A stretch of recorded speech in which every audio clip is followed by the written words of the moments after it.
On the latest episode of the PCT podcast, we are joined by Emma Jones, presenter with Leeds United TV and BBC Radio 5 live host. Emma speaks to us about chasing a career in journalism, the importance of sacrifice and much more. Don't forget to hit subscribe to keep up to date with our content. Enjoy. So today on the PCT podcast, we have a guest who has got vast experience within the media, within football and other industries. So it's with a great pleasure to introduce you today, Emma Jones. Hello, thanks for having me. Hi Emma, how are you? I'm good, cheers. How are you? Yeah, not too bad, not too bad. Obviously, we've scheduled this call during the lockdown of COVID-19. How are you finding the situation and what are you doing to keep yourself busy? Do you know what? I'm probably finding it the same as everyone else. Everyone has peaks and troughs, don't they? It's been a bit of a roller coaster for us all because it's so unknown. I feel like I've lived about 8 different lives during lockdown. And I've had the odd day where it's got to me and I've been like, oh, when's this going to be over? But you quickly remember how fortunate we are to be in the position we're in. And then you go, do you know what? It's just actually allowed me to slow down a little bit in what is otherwise a fast-paced world that I'm normally in. And I've just taken it as time for sort of self-reflection, eating a lot of food, which I do anyway. But like the big shop is a really big staple of my week now. I get very excited about it, Martin. And I live with my twin brother's a personal trainer. So he has me out in the back garden every morning at 8 a.m. Because I think he's worried about how much I do eat. And so, yeah, I've just been spending time with the family. And, you know, it's that kind of thing of it's awful that so many people have been affected by it and we can't take that away. But we know that the current climate that we're in will pass one day. You know, we will move on from this. Yeah. I mean, you mentioned there that obviously the fast-paced life that you're involved in. Can you just give our listeners a little bit of an insight into what it is you currently do and the roles that you do have? I don't really know, to be honest. I seem to be doing 10 million different things. So I work at BBC Radio 5 Live. I do the football phone-in, 6:06 with Robbie Savage on a Sunday evening. I work for LUTV, Leeds United TV. So whenever there's a home game, I'm over there doing sort of pre-match, half-time, post-match analysis with a pundit. I work for William Hill doing sort of like their in-house kind of videos. I do work for an Indonesian TV company traveling around Premier League grounds and just sort of interviewing ex-players and players at the end of the game or managers or whoever. I do a podcast, a netball podcast weekly called Netball Nation. I've lost track of all the stuff that I do. I'm going to be honest, Martin. I've been unemployed for that long now that I can't remember anything else. Well, yeah, it seems like you were pretty busy, and obviously then this is just a nice time to sit back. And I know we were speaking off air of just to see what life's about and what are the things that we need in life. So yeah. Again, it seems like a very rewarding yet challenging journey to get where you are, and obviously the roles are still quite demanding. When was it you sort of decided you wanted to get into journalism? So I've always been interested in people. I've always been fascinated by stories and what builds people, what makes people that they are, who they are, sorry. And I've always liked to chat. Don't know if you can tell. And so when I found out that you could combine these things and get into journalism, specifically broadcast journalism, that excited me because the idea of getting paid to do what I love is like, wow. So I realised that at a young age. I was probably about 12, 13. And I remember my mum saying, because I used to enjoy writing a lot as well, and I remember my mum saying, you'd make a good journalist, because I'm nosy, but in a way of like, because I care, if that makes sense. I probably ask so many questions, but I just, weirdly or not, I care about people I don't know, so I probably ask far more intrusive questions than I should. And my mum clearly picked up on this and was like, you should be a journalist. But yeah, it's the talking bit and getting to hear people's stories that I enjoy the most. So about 18 years ago, I realised. Yeah, it's interesting there that you mentioned, I came across a quote from the Staffs Uni website of you saying that you were really nosy and always been that way, and at school you were told that if you studied as much as you talked, you would get somewhere. So the idea of that journalism suited you, and it was a dream. Yeah. Little did I know when I was getting told off in my English class that actually I'd be all right one day. I mean, did that ever stick with you as motivation to succeed in the industry? I don't know. I think it wasn't that so much. It's more, I think, if you find something you're passionate about and you have a drive within you, you don't give up. And it's not to prove anyone else wrong, it's to prove yourself right, isn't it? Yeah. Really. I think that was my driving force. I'm just gonna take a note there and have that as the quote, because I like that a lot. Then you obviously from Nantwich you attended Sheffield Hallam University and studied the degree in journalism. How was uni? And obviously I'm speaking from, I never went to university and studied, so how was that, and was there any work experience alongside your studies at the time? I never went to university and studied. I had a good time. No, I did go to university and I did study for part of it, but I had a great time, i.e. went out a lot, and yeah, I enjoyed myself. I did, I went to Sheffield Hallam initially, did a journalism degree, enjoyed myself a lot. I got a 2-1 and I don't know how. I genuinely don't know how. And that I wouldn't recommend that, by the way. If you go into uni, enjoy yourself, but maybe not as much as I did. And then did a master's in broadcast journalism, obviously over at Staffordshire University.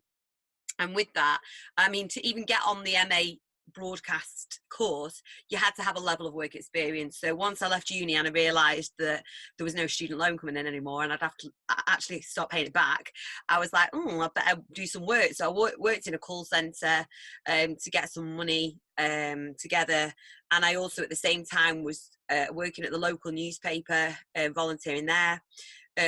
Hospital radio on a Saturday, community radio. I was basically doing whatever I could to build up a portfolio of work that would allow me to be accepted onto the course that I wanted to be on.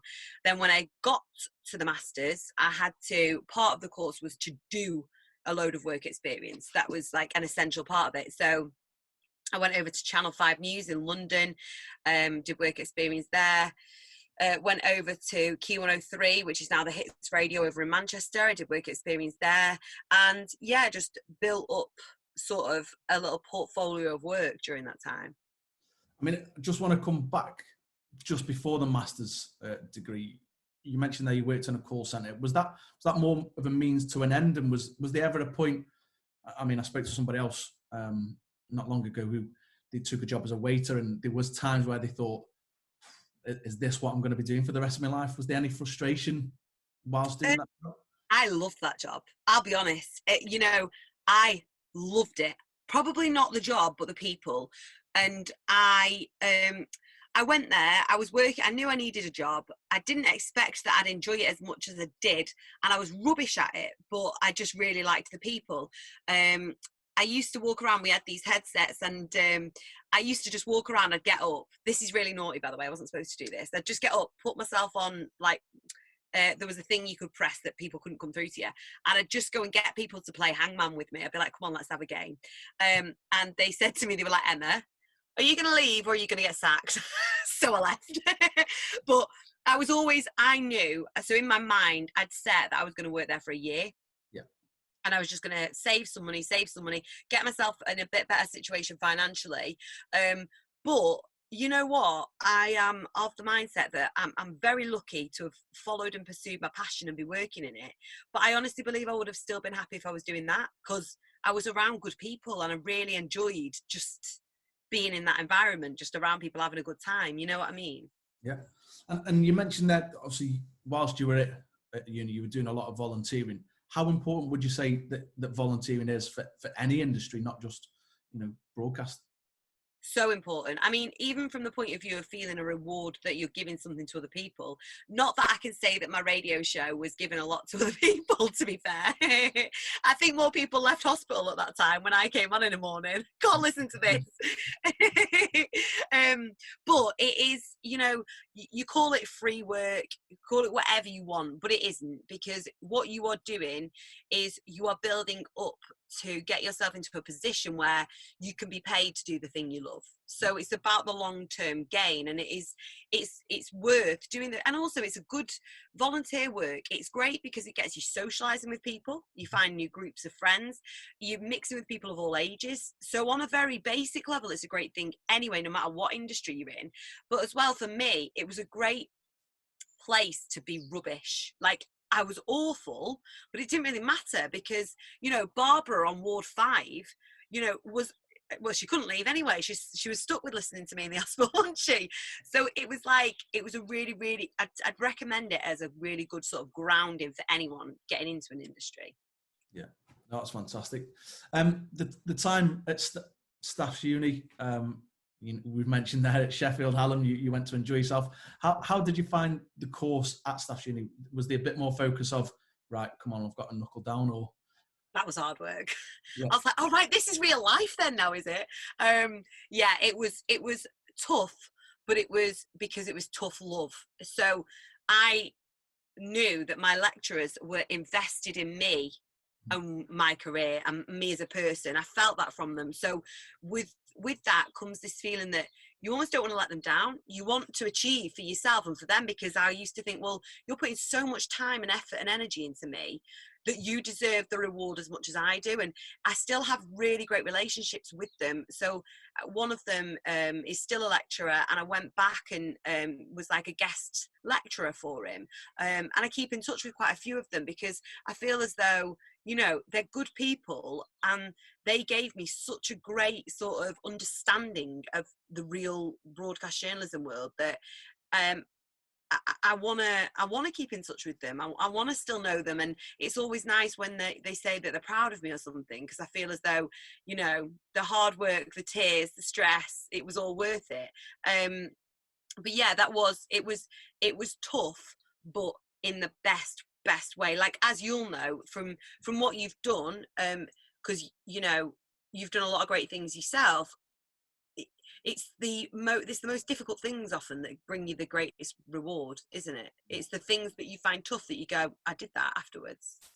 Just that satisfaction of saying I can do it, and knowing the mental strength. Yeah. It's brilliant. I mean, the work experience placements you mentioned at Channel 5 in London and Key 103 in Manchester, that was a lot of travelling for when you were studying in Staffordshire. How did you find that? And just around those placements, what responsibilities were you, did you have within those?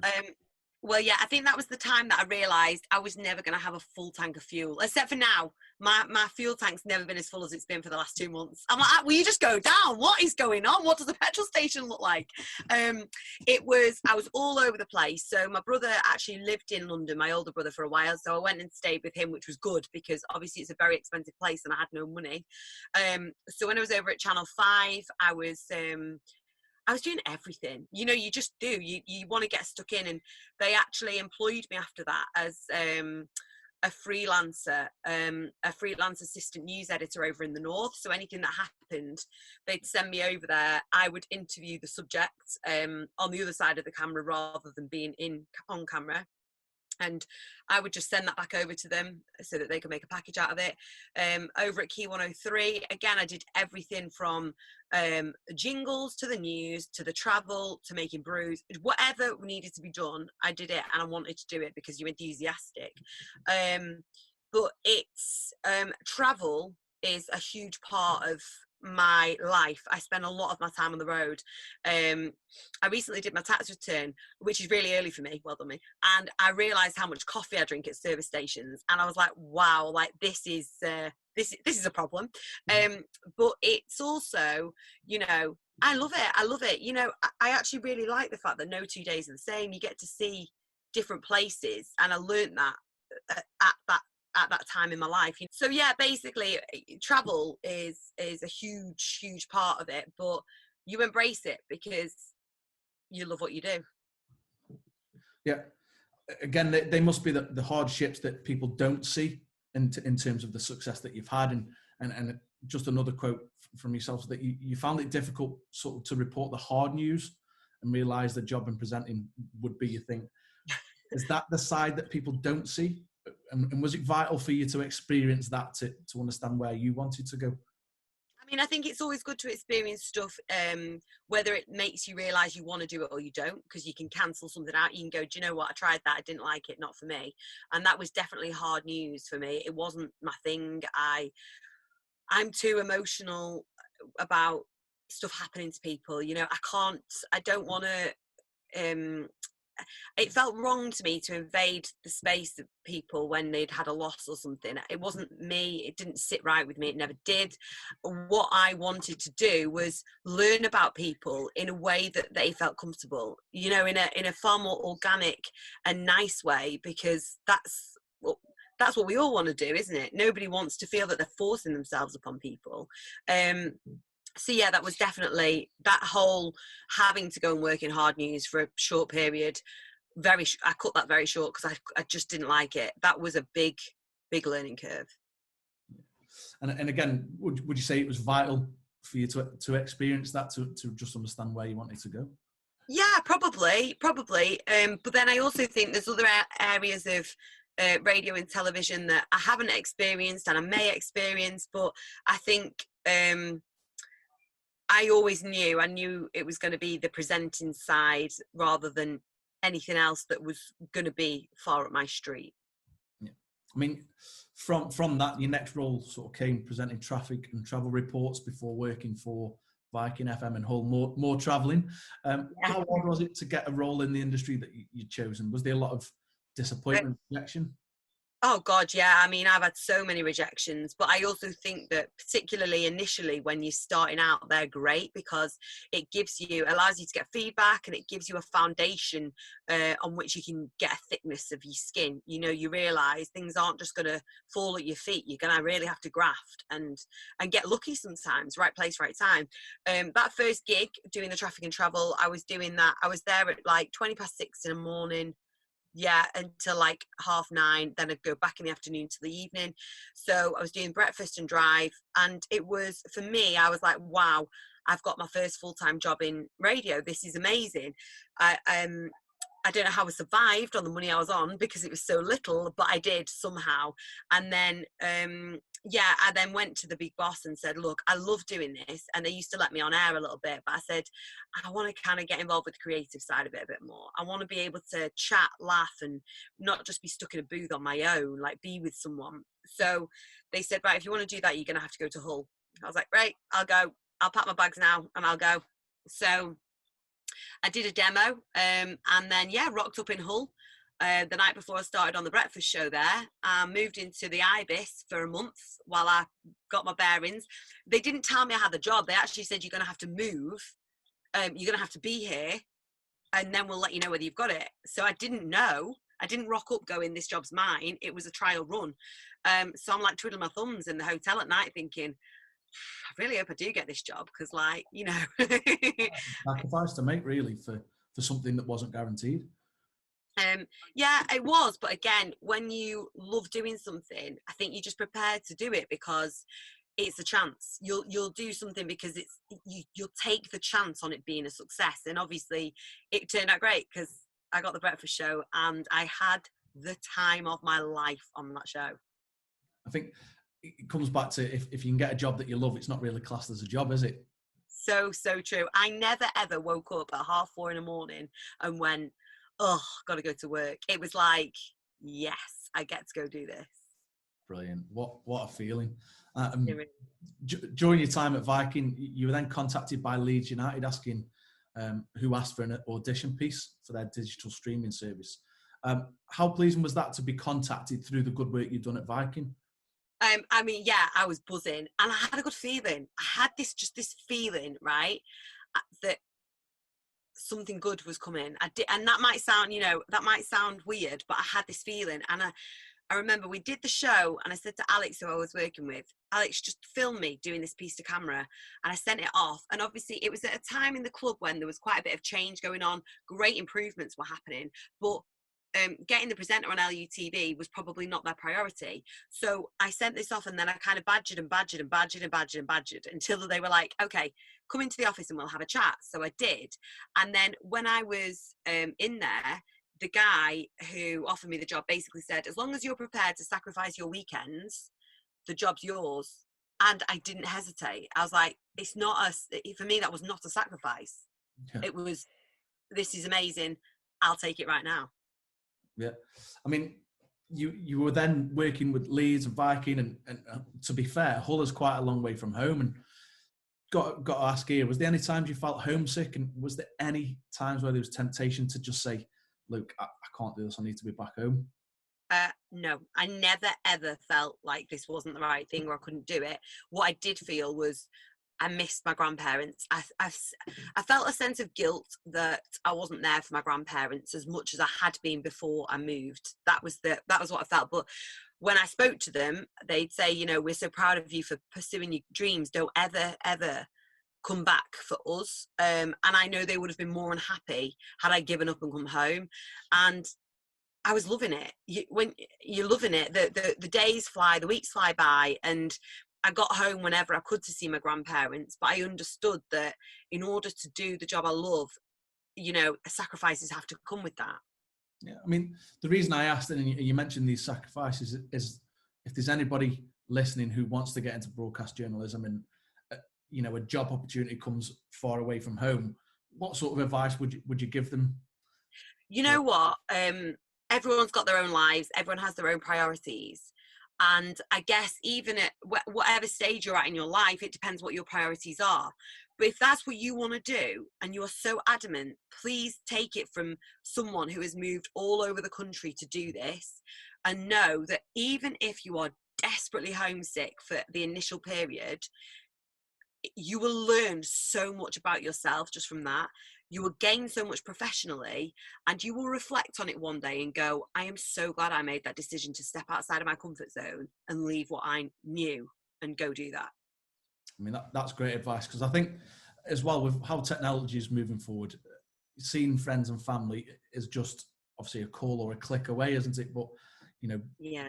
I mean, you can't replace the real thing. Like a cuddle with my nana is my favourite thing, and I miss that so much right now. So I am all for being there for your family, and that's why I touch on the circumstances, because unfortunately people's circumstances do differ, and they don't almost allow you to maybe to follow exactly what you want to do. But if you want it, you'll find a way. You will find a way of getting there, and it might not mean that you move halfway across the country or whatever, but you'll find your own way of getting there. Yeah, and I think, look, I love a quote, and, you know, it's not always about the destination. Sometimes it's the journey, and finding that journey and enjoying that journey will certainly get you closer to your destination and get you there. Absolutely. And we're all still on that journey. I don't think the journey ever really ends, does it? You know, I don't consider that I've got to my destination. I feel like I'm still on that journey, and I'm just enjoying it. And you don't even have to have a solid destination. That's half the fun. Yeah. Just seeing where it takes you. Yeah. Like, let's have a laugh then. Where am I going next? We only get one go of it. And I think with the current situation, we all know how fragile life is. So, yeah, I'd certainly say go and follow your dreams to anybody listening. Yeah. Then, obviously, the breakfast show role came up at Signal One, which was obviously a little bit closer to home for yourself. That must have been a no-brainer to take that up. Honestly, I was so excited. I'd grown up listening to that station, and I walked in there, and Foxy, who I work with, he became like a brother to me. I have been so lucky with the people I've worked with. So over at Viking in Hull, I was with a guy called Alex, who became one of my best friends, and Foxy became like a brother. And when I tell you that job wasn't a job, I cannot express the enjoyment I had working on that show. I didn't necessarily want to leave, actually. It was only because I was so busy and tired that something had to give, and that was the one thing that I had to wake up at 4:30 in the morning for.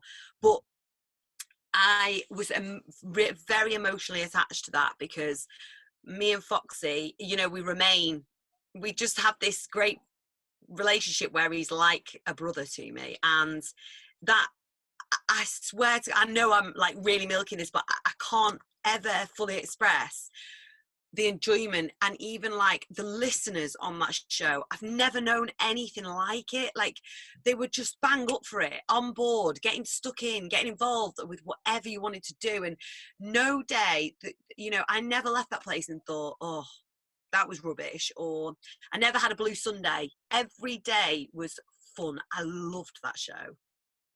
It's, again, it isn't a job if you can enjoy it that much. But while you were doing the work with Signal One, you were still continuing work with Leeds United TV. And again, something that I've picked up from online is that you mentioned there you probably hadn't slept for 5 years during that time period. Obviously, a lot of travelling still. The level of sacrifice, hard work, and commitment, that's surely paying off now, and it must be, during those hard times, something now to look back and go, yeah, I do. Sometimes I look back and go, I don't know how I did that. Like, as in sleep patterns, at one point I was getting up at 4:30, I was doing a breakfast show, I was then, driving over to Leeds or getting the train to London and not getting home till midnight and then back on air the next day. And I look back and I go, God, and for about a year, I didn't see my friends, which in a lot of ways that made me sad, because I was like, God, it got to the point where they almost knew that I wouldn't be available because of my work schedule. So I'd see them going out and it was like, oh damn. But I knew that after that year was up, I was going to get to a place where I'd had more free time to do that kind of thing, to spend quality time with the people that I love, and be around them. So and do the jobs that I love. So it's all worth it. It's definitely all worth it in the end.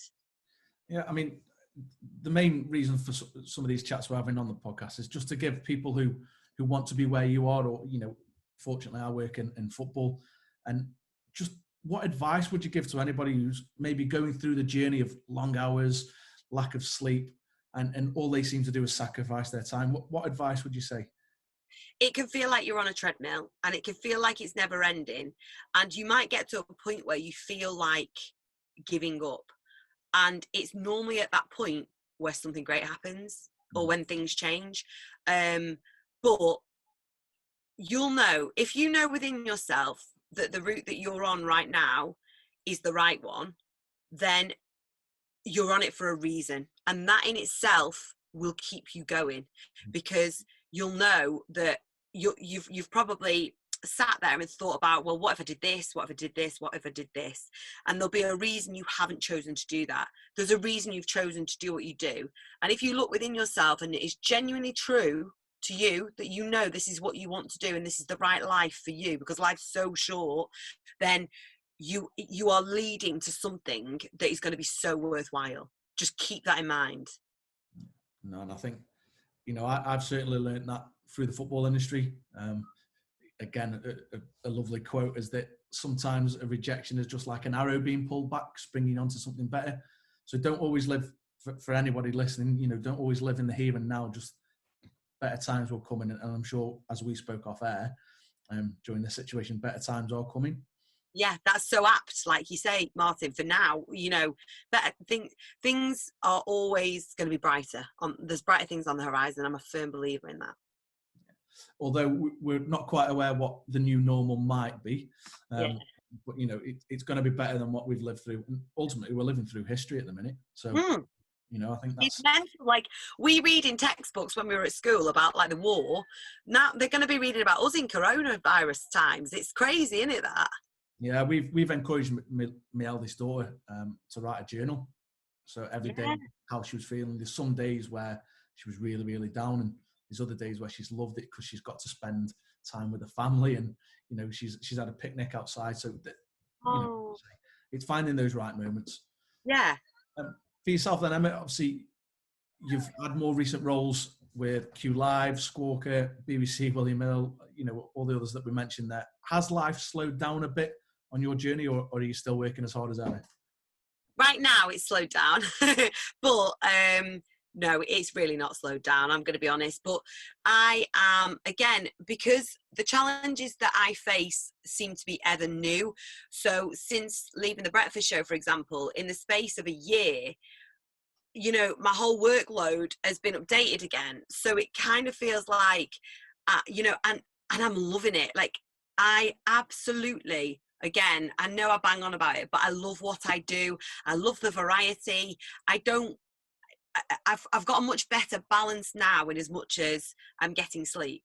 But I'm also the kind of person that I love what I do. So I don't, this time has been nice to be with my family and to reflect on a lot of things. And I think sometimes it's important that you take a step back, check that you're on track and get yourself back onto it.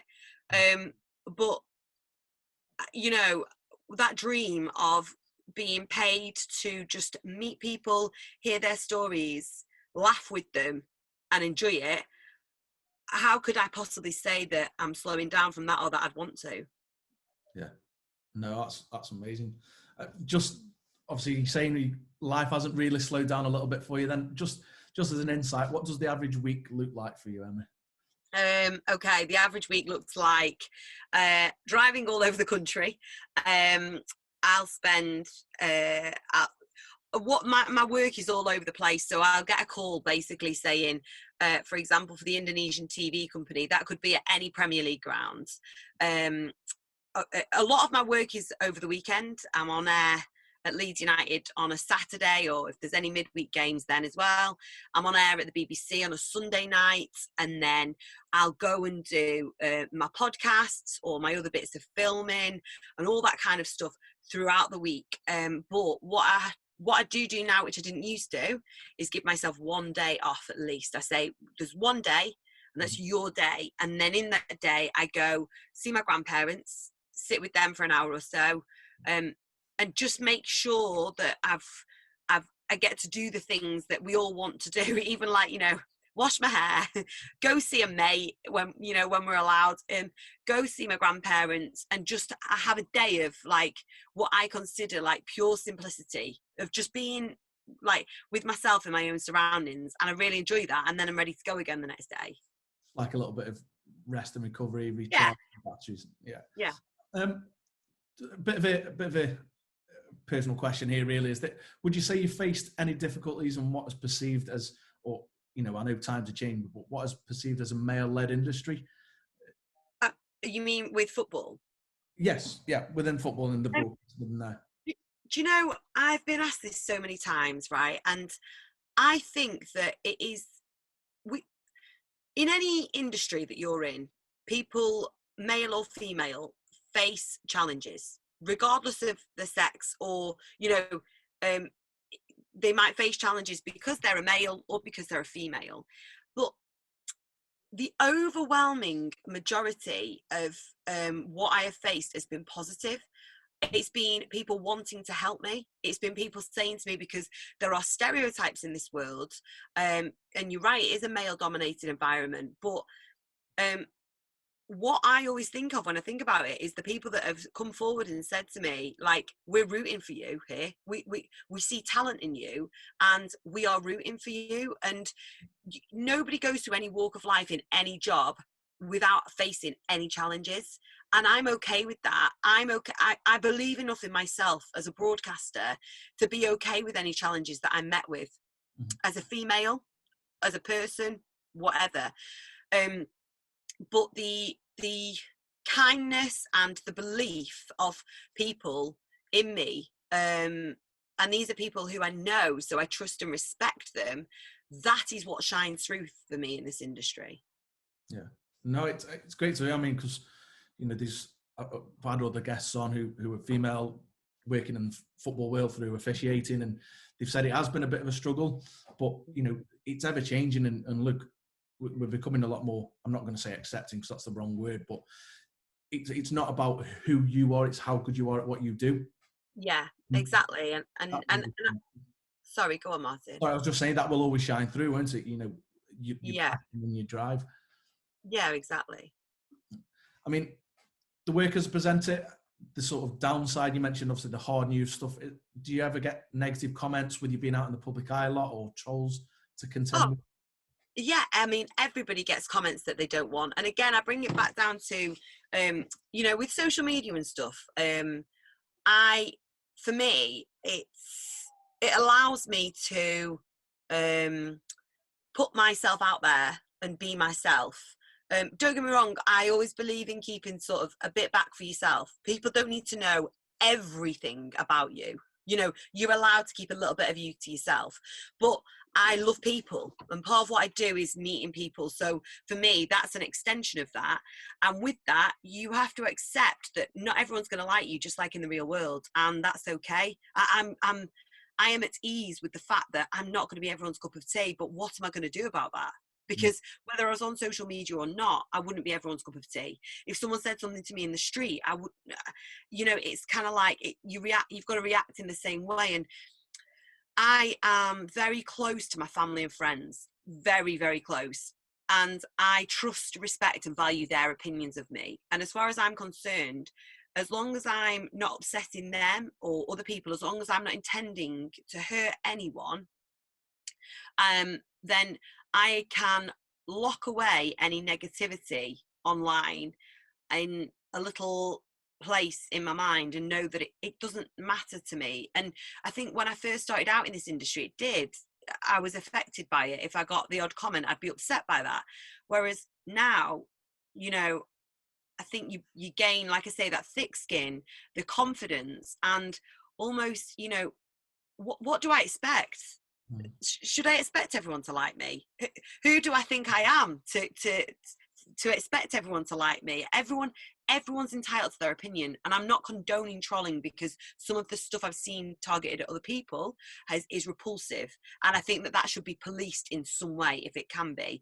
But me personally, I'm not sensitive enough to that kind of thing. Yeah. And again, a lovely little quote I've seen is that you're never going to get anywhere in life if you stop and throw sticks at every dog that barks. Yeah, it's true, isn't it?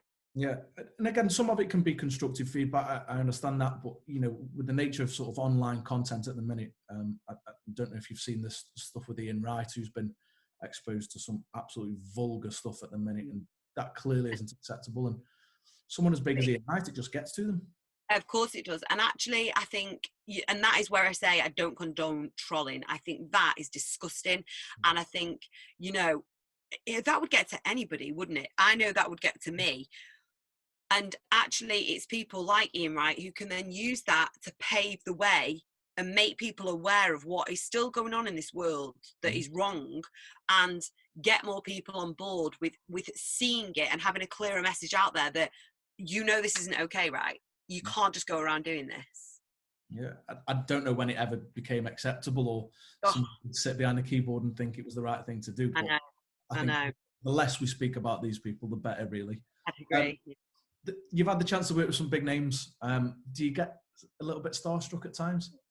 No, am I weird? Because my mates say this, and we've been in places or whatever, say me and a few of my mates, and they're like, oh my god, no idea. Like half the time, if it's like, I don't know, a singer or something, I'm not very good at even knowing who they are.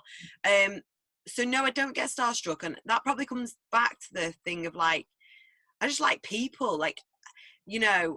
I got into doing what I do not to be starstruck, not to meet famous people, to meet people like me, just normal people. And I have always said, those are the stories that are my favourite. When I was on the radio, we might be doing a show for 4 hours and then recording an interview with a celebrity. And if the absolute truth be told, I didn't care whether we were recording an interview with a celebrity or not. It was the 4 hours of who's going to ring and who, it was like Steve in his van driving to drop oatcakes off that, had a funny story to tell us.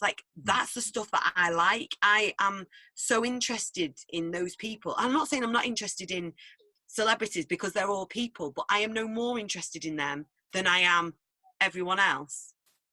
Yeah, no, I'm not going to say you're strange, but I've got to say our first podcast was with Rory Delap, a Stoke City and footballing legend, and I was sat pinching myself through the first podcast. Thinking, wow, Right, I've got one confession. Eddie Gray.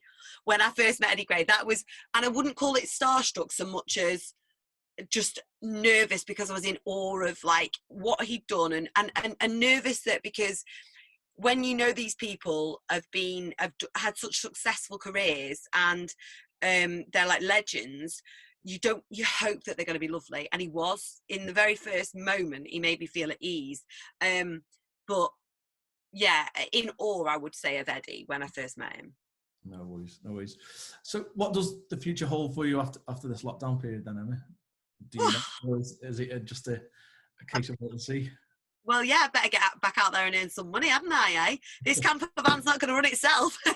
But, like, I don't know. I'm just going to keep doing what I'm doing and get back into the flow of it, because I think this lockdown has probably taught a lot of us that we're all guilty of always looking to the future. And what happened to just enjoying the present? What happened? Like, my God, I wake up every day and pinch myself that I get to do what I love. So I am all for, having a rough plan. And that is that I want to stay in this industry and keep building. And I used to set like a 5-year plan. In a year it had changed because there'd been new opportunities, and I'd be throwing myself into them and absolutely loving it.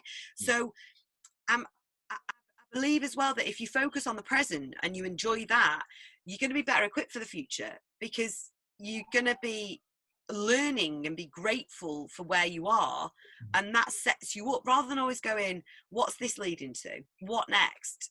I don't have to do that, because stuff will come next. I'm sure of it, but I'm just so lucky and I'm so happy and enjoying the present and where I'm at now.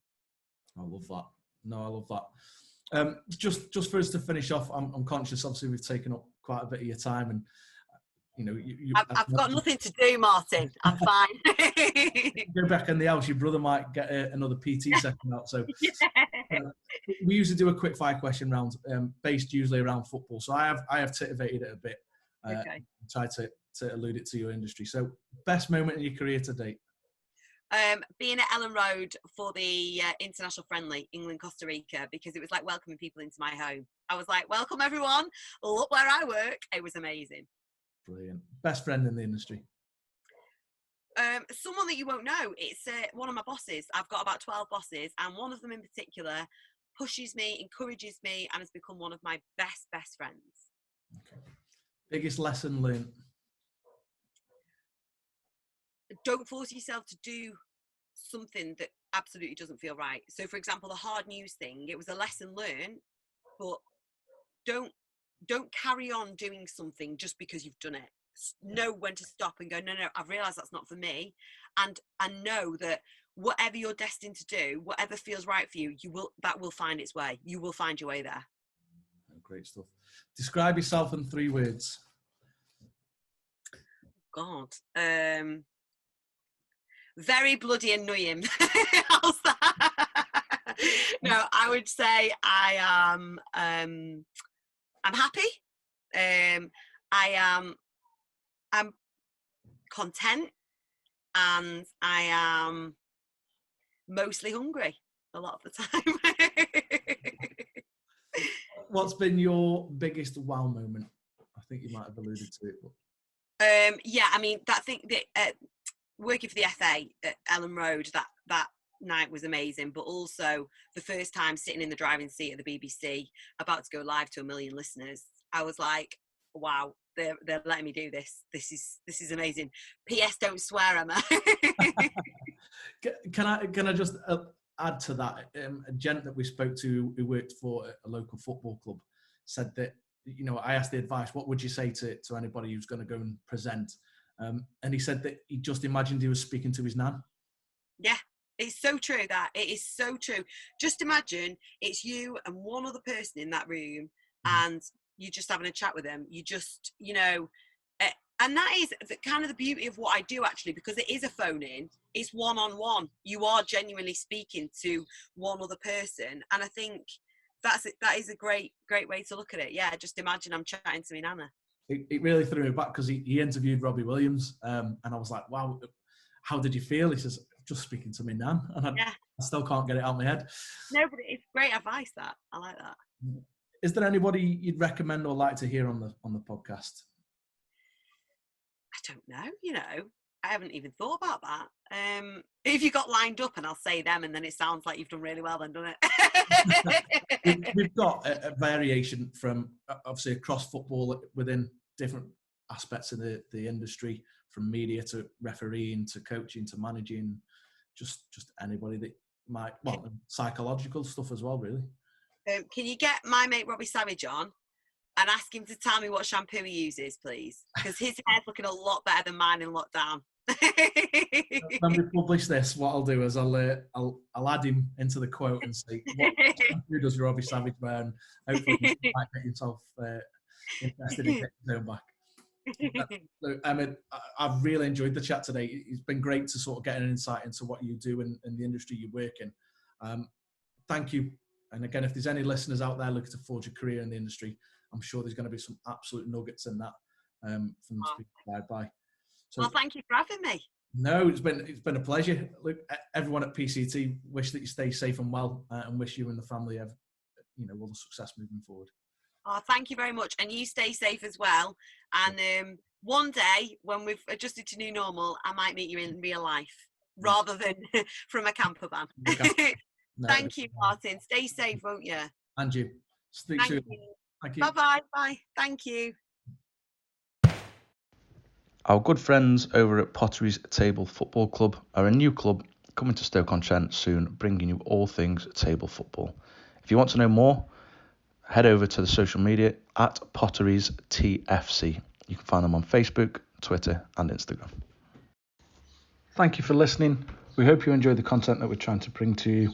Don't forget, new episodes will be released every Monday. You can find us on the iTunes Store, Spotify, and if you want to see the video, you can see it on our YouTube channel, PCT Football Coaching.